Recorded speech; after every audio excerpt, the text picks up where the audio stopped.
اخیراً یک مؤسسه آمریکایی که وابسته به سنای امریکا هم هست از اهدای جایزه‌ای به فاطمه حقیقت‌جو نماینده اصلاح طلب مجلس ششم خبر داده.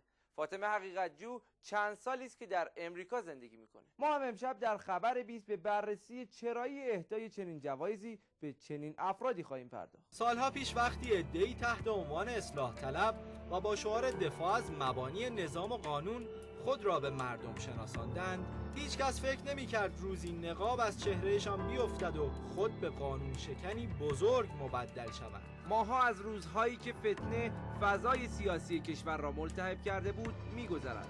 فتنه‌ای که آتش بیارهای آن نام‌هایی بودند، هم در داخل و هم در خارج.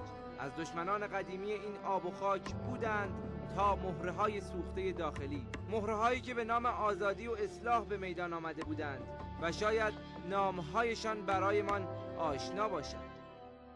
My name is Dr. فاطمه حقیقت‌جو. حقیقت‌جو که نماینده اصلاح طلب مجلس ششم بوده است، روزگاری از روشنفکری اصلاح طلبان میگفت. ببینید آقای دکتر، آقای خاتمی یه روشنفکر، یه ایدئولوژی خیلی کشور رو جلو بود. اما این روشنفکری حد و مرزش کجا بود که حالا حقیقت‌جو که با تغییر چهره در آن سوی مرزها سکنا گزیده، قاتلان فرزندان این ملت را از جرگه خودی‌ها و با هدفی مشترک می‌خواند. اما همه ما با دیدگاه‌های مختلف، نظرهای مختلف دور هم جمع شدیم. یک کسی ممکنه سلطنت طلب باشه، یک کسی ممکنه عضو سازمان مجاهدین باشه. همه ما یک هدف مشترک داریم و ما می‌خواهیم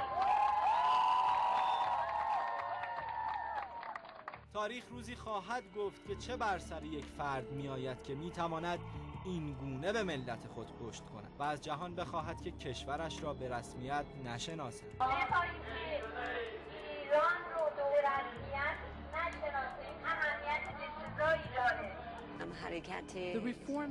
حرکت اصلاح طلبانه دولت اصلاحات شروع شده و برگشت ناپذیره و نظام دوام نخواهد. این تصویر مربوط به 10 سال پیش تو ایرانه، بعد از اینکه فاطمه حقیقت‌جو به خاطر بیان نظرات مناقشه‌آمیزش علیه ایران مجبور به استعفا از مجلس ششم شد، الان به امریکا اومده و در دانشگاه ماساچوست دارای بورسیه تحصیلیه. فاطمه حقیقت‌جو همینک در استودیو همراه ما. به عنوان اولین سوال بعد از پایان مجلس ششم گفتید که با این وضعیت نظام دوام نمیاره. در ابتدا لازم میدونم سلام از بخیر عرض کنم. از اینکه منو به اینجا دعوت کردین هم تشکر میکنم. هنوز هم مانند 10 سال پیش بر این باور هستم که اگر دنیا کمک کنن نظام ایران دوام نخواهد آورد. من اعتقاد دارم ایران همچنان نیازمند تغییرات اساسی هستش. منظور خودتون رو از تغییرات دقیقاً بیان کنید. منظور من همون تغییریه که من به همراه دوستان و همکارانم در 8 سال دولت اصلاحات اون رو دنبال میکردیم، یعنی تغییرات اساسی نظام. البته عجیب نیست که امثال این جاسوس انگلیسی این گونه برایش هیجان زده شوند. النظام الایرانی الان یعانی من ازمه شدید. من امروز افتخار میکنم که افرادی مانند این بانوی شجاع و دلاور ایرانی مثل فاطمه حقیقت‌جو از داخل یکی از مهمترین نهادهای نظام ایران اینجا در کنار ماست و تلاش میکنه هرچه زودتر بتونیم نظام رو ساقط کنیم. من به دلیل اینکه در داخل ایران حضور ندارم، هزینه حرکت هم در داخل ایران پرهزینه است. ما در اینجا به عنوان ایرانیای خارج از کشور ما چه کار میتونیم بکنیم؟ اگر که ما کمک بکنیم که فشارهای حقوق بشری بر دولت ایران زیاد بشه. برخی افراد که از ایران به آمریکا آمده‌اند و در مراکز مطالعاتی ما کار می‌کنند، کمک شایانی به پیشبرد اهداف ایالات متحده کردند.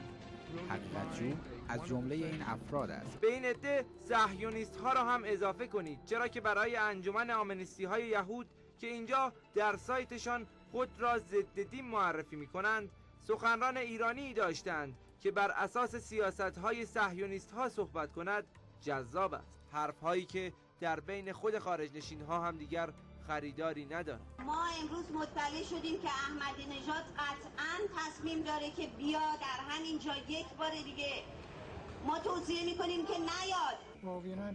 اینکه آمریکایی‌ها برای پروژه رژیم چنج یا همون براندازی ایران حساب ویژه‌ای رو روی افراد خاصی که توی ایران حتی صاحب پست و مقام‌های عالی هم بودن باز کرده بود جای صحبتی نداره و کاملا روشنه. اما انگار برای آمریکایی‌ها هنوز قابل هضم نیستش که تئوری‌های اصلاحات در ایران نخنما شده و اصلاً جواب نمیده. اما کم نیستند حقیقت جوهایی که در پرونده سیاه خود نزد ملت هیچ برای گفتن ندارند و این زمستان است که همیشه می رود و این سیاهی است که بر زغال می ماند.